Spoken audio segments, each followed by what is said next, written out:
Hello, everybody. How's it going? I want to talk about Washington State and why it's such a shit show over there.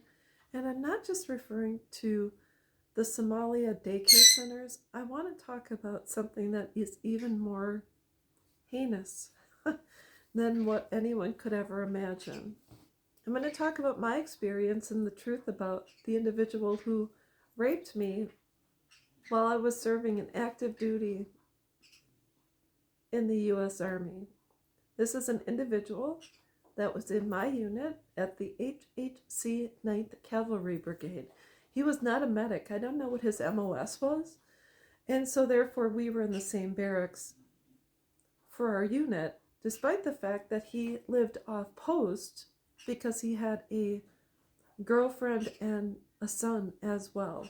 So he wasn't even in my barracks, but there were times when he would take the master key as a CQ and come in my barracks room. Now, I did ask him to leave multiple times, and he did. But then there came a point in time when I was alone with him, and he raped me, given the fact that my fiance was his best friend. So I didn't talk about it.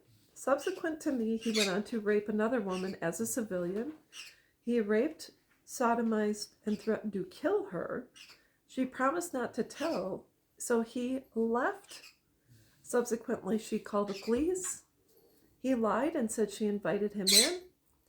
And subsequent to that, he was convicted and served about 9 years in prison. Despite all of that, he was released as a level 1 sex offender. Level 1 in Washington State means a vast majority of sex offenders are classified as level 1 offenders. They are considered at low risk to reoffend. These individuals may be first-time offenders and usually know their victims. So that falls into the category that he knew me, and I may have been his first victim. I don't know how many other women that he was able to rape, sodomize, etc. But given the fact that he probably was a good inmate, probably did his time with little to no occurrences, probably went through a rehabilitation program, etc. He was released. Now, in Washington State, level 1 sex offenders, their mugshots are not public. Their information is kept private because Washington State believes that these people least likely to reoffend, they deserve protection against discrimination when it comes to work, being out in public, etc. But lo and behold, when I decided to finally file my assault with the Fort Lewis Police Department and also the Lakewood Police Department, they did the investigation. Now, it was past the statute of limitations, so remember, if you are assaulted, please talk to someone because your time will run out when you can take action. So he had been out in his community for many, many years. He was working a full-time job. He was part of his Legion, the Legion post in his area. As soon as I found him through a snafu, I had reached out to someone that knew him. She said, I'm still friends with him and you should forgive him and blah, blah, blah. So then through her, I was able to find his alias on Facebook, see his face for the first time in 20 plus years, I found out information regarding the Legion he was attached to, etc. And I sent the report of his assault of that other woman, which was a court document. I was able to pull that by calling the records request. I forget, it was records request in that area for his county.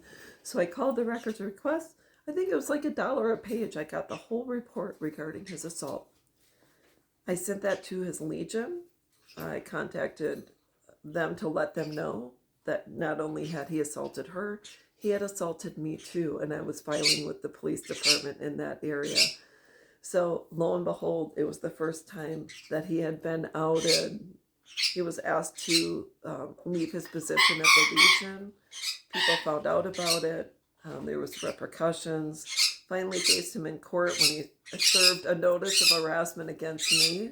I faced as a defendant against the man who raped me, and I told the court what had happened. The judge believed me, and nothing happened to him. They dropped suit. They said, you're not getting a notice of harassment against this woman or a restraining order. She's putting it to rest. And so it was the first time in my life that I had been given the opportunity to tell my story. So anyways, moving on. Washington State is a shit show. That's all there is to it. Other states are too, but Washington State goes above and beyond when it comes to protecting fraud, rapists, I'm sure pedophiles, etc. So make sure if you are assaulted and you live in Washington State, you need to go file, because your time will run out and they won't do shit about it. In fact, when I told the police and the police called to question him, he didn't have to come in.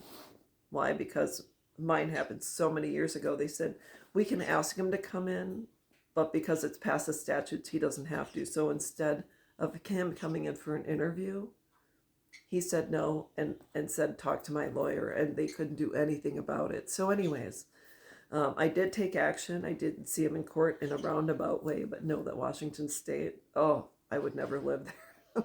Sorry, I just wouldn't. So that's all there is to it, and I will be back.